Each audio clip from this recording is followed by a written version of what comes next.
बड़े अफसोस की बात है कि आठों में से एक भी सांसद ने उत्तराखंड के जो गंभीर मुद्दे हैं उन मुद्दों पर एक भी बात वहां नहीं कही। धन्यवाद सभापति जी। मैं आपके माध्यम से विकास के नाम पर प्रकृति और हिमालय का जो दोहन है वो बहुत चिंताजनक है। 2013 में केदारनाथ, 2021 में ऋषि गंगा की त्रासदी, फिर जोशीमठ मकानों का धंसना।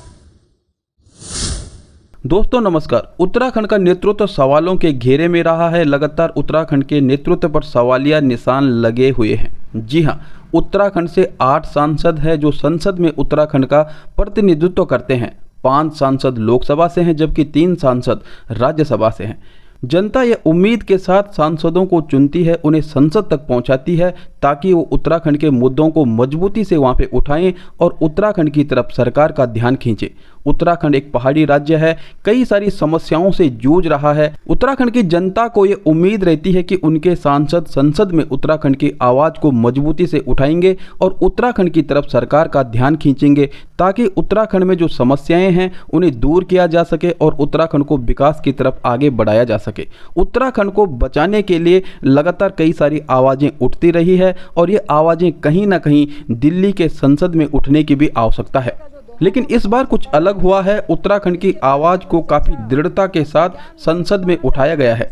एक सांसद ने उत्तराखंड की समस्या को संसद में इतनी मजबूती से उठाया है और उस तरफ ध्यान खिंचवाया है जो वास्तव में उत्तराखंड के लिए जरूरी है। लेकिन उत्तराखंड के पक्ष में मजबूती से आवाज़ उठाने में उत्तराखंड के 8 सांसदों में से कोई नहीं था, बल्कि छत्तीसगढ़ की सांसद रंजीत रंजन ने विस्तार पूर्वक बताया किस प्रकार से हिमालय को बचाने की आवश्यकता है, किस प्रकार से केदारनाथ में आपदा आई, जोशीमठ में भू धसाव हुआ, मकान धसे, किस प्रकार से सिलक्यारा टनल की तरफ उन्होंने ध्यान खींचा और उत्तराखंड में वनाग्नि की जो घटनाएं होती हैं उस तरफ भी ध्यान खींचा है। इन तमाम बातों से उत्तराखंड के 8 सांसदों को सबक लेने की जरूरत है जिन्हें जनता ने संसद तक पहुंचाया है। रंजीत रंजन छत्तीसगढ़ की सांसद है और उत्तराखंड के अधिकतर लोग उनको जानते भी नहीं होंगे, लेकिन रंजीत रंजन ने जिस प्रकार से उत्तराखंड से जुड़ी हुई बातों को संसद में उठाया है, हिमालय को बचाने की बात रखी है, उत्तराखंड को बचाने की बात रखी है, प्रकृति के साथ जो दोहन हो रहा है उसके खिलाफ उन्होंने बोला है और कहीं ना कहीं ये पर्यावरण की दृष्टि से और हिमालय की दृष्टि से बहुत महत्वपूर्ण है। उत्तराखंड से चुने गए सांसदों के बारे में कुछ दिन पहले गणेश गोदियाल जो कांग्रेस के नेता हैं और जो गढ़वाल लोकसभा सीट से सांसद प्रत्याशी थे कांग्रेस के टिकट पर और उत्तराखंड कांग्रेस के पूर्व प्रदेश अध्यक्ष भी रहे हैं, गणेश गोदियाल ने भी उत्तराखंड की जनता का ध्यान इन सांसदों की तरफ खींचा था कि किस प्रकार से संसद में ये सब चुप हो रखे हैं, उत्तराखंड के लिए कोई आवाज नहीं उठाई जा रही है। उत्तराखंड में तमाम मुद्दे हों, चाहे वो अंकिता भंडारी हत्याकांड से जुड़ा हुआ मुद्दा हो जहां पर अभी तक आरोपियों को सजा नहीं हुई है और अंकिता भंडारी के माता पिता लगातार दर दर की ठोकरें खा रहे हैं अपनी बिटिया को न्याय दिलाने के लिए, चाहे वो मुद्दा पेपर लीक मामले का हो, भर्ती घोटाले का मामला हो, चाहे वो 4 धाम से जुड़ा हुआ मामला हो, और भी अनेक सारे ऐसे मुद्दे हैं जो उत्तराखंड के हित के लिए संसद में उठाए जाने चाहिए और सरकार का ध्यान खींचा जाना चाहिए। यदि आप छत्तीसगढ़ की सांसद रंजीत रंजन को सुनेंगे तो कोई नहीं कह पाएगा कि ये उत्तराखंड की सांसद नहीं है। वह उत्तराखंड के इस बेहद संवेदनशील मुद्दे को जिस मजबूती के साथ उठा रही हैं वो न सिर्फ उत्तराखंड की दृष्टि से बल्कि पूरे भारत की दृष्टि से काफी महत्वपूर्ण है और उत्तराखंड के तमाम जनप्रतिनिधियों को, उत्तराखंड के नेतृत्वधारियों को सीखने की आवश्यकता है और जो काम उत्तराखंड के सांसद नहीं कर पाए वो काम छत्तीसगढ़ की सांसद रंजीत रंजन कर रही हैं। छत्तीसगढ़ की सांसद रंजीत रंजन जिस प्रकार से उत्तराखंड के मुद्दे को संसद में मजबूती के साथ उठा रही हैं उसे जरूर सुनना चाहिए, क्योंकि उत्तराखंड के अधिकतर लोग रंजीत रंजन को जानते तक नहीं होंगे और जो उन्हें सुनेंगे वो अनुमान नहीं लगा सकते हैं कि रंजीत रंजन उत्तराखंड की सांसद नहीं है।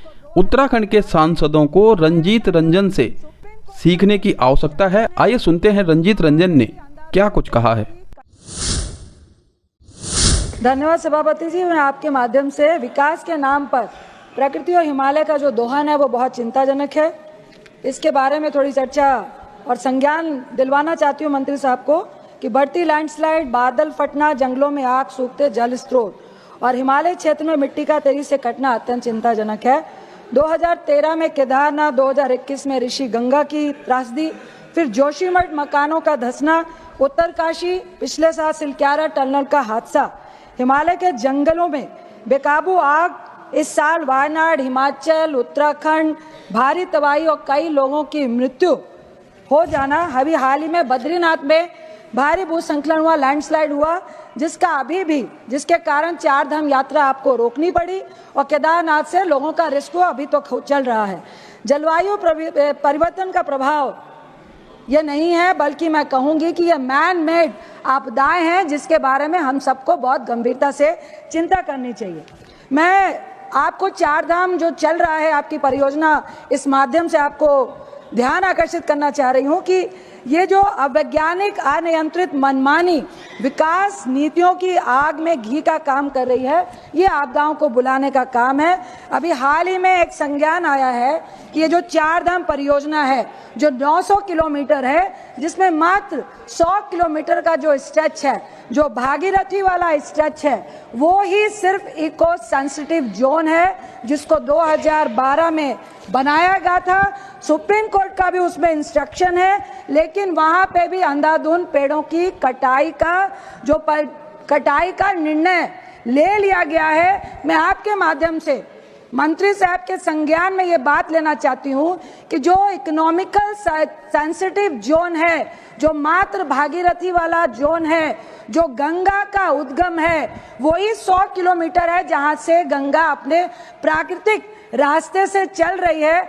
आपके माध्यम से मेरी रिक्वेस्ट है कि वहां पे बीआरओ द्वारा गुमराह किया जा रहा है। वहां पे लगभग 15,000 पेड़ और सबसे हाइट पे 6,500 लगभग देवदार के पेड़ों को काटने की साजिश हो रही है। और जबकि वहां पे अगर उस जगह को 100 किलोमीटर के स्ट्रेच को यदि हम 10 और 12 मीटर चौड़ीकरण की जो बात की जा रही है, अगर ना भी करेंगे तो वो रास्ता डिफेंस के लिए भी और लोगों के लिए, आवाजावन के लिए भी सुरक्षित है। हमें पहले हिमालय को बचाना है, हिमालय का बाजारीकरण नहीं करना है, हिमालय को आदर से देखना है, ना कि उसका कमर्शियलाइजेशन करना है। मैं आपसे आग्रह करती हूँ कि एक तो ये बहुत ही संवेदनशील मुद्दा है, इसके लिए नेक्स्ट सेशन में कॉलिंग अटेंशन या बड़ा डिस्कशन होना चाहिए। दोस्तों, आपने सुना किस प्रकार से छत्तीसगढ़ की सांसद रंजीत रंजन ने उत्तराखंड के मुद्दों को भी राज्यसभा में काफी मजबूती से उठाया है। वहीं दूसरी ओर उत्तराखंड के 8 सांसद संसद में उत्तराखंड से संबंधित मुद्दों पर चुप्पी साधे रहे, जिस पर उत्तराखंड कांग्रेस नेता गणेश गोदयाल ने भी काफी आक्रोश जताया और उन्होंने अपनी वीडियो के माध्यम से यह संदेश दिया कि उत्तराखंड के 8 सांसदों ने किस प्रकार से संसद में उत्तराखंड के मुद्दों पर कोई बातें नहीं की। यदि आप गणेश गोदयाल की उस वीडियो को फिर से सुनना चाहते हैं तो डिस्क्रिप्शन पर उसका लिंक है और एंड स्क्रीन से भी आप उसे देख सकते हैं। आशा करते हैं कि आपको हमारी वीडियो पसंद आई होगी। यदि आपको वीडियो पसंद आई तो वीडियो को लाइक कीजिएगा, शेयर कीजिएगा और कमेंट करके अपने विचार, अपने सुझाव हमें जरूर दीजिएगा। यदि आपने अभी तक चैनल को सब्सक्राइब नहीं किया है तो चैनल को सब्सक्राइब भी अवश्य कीजिएगा। नमस्कार।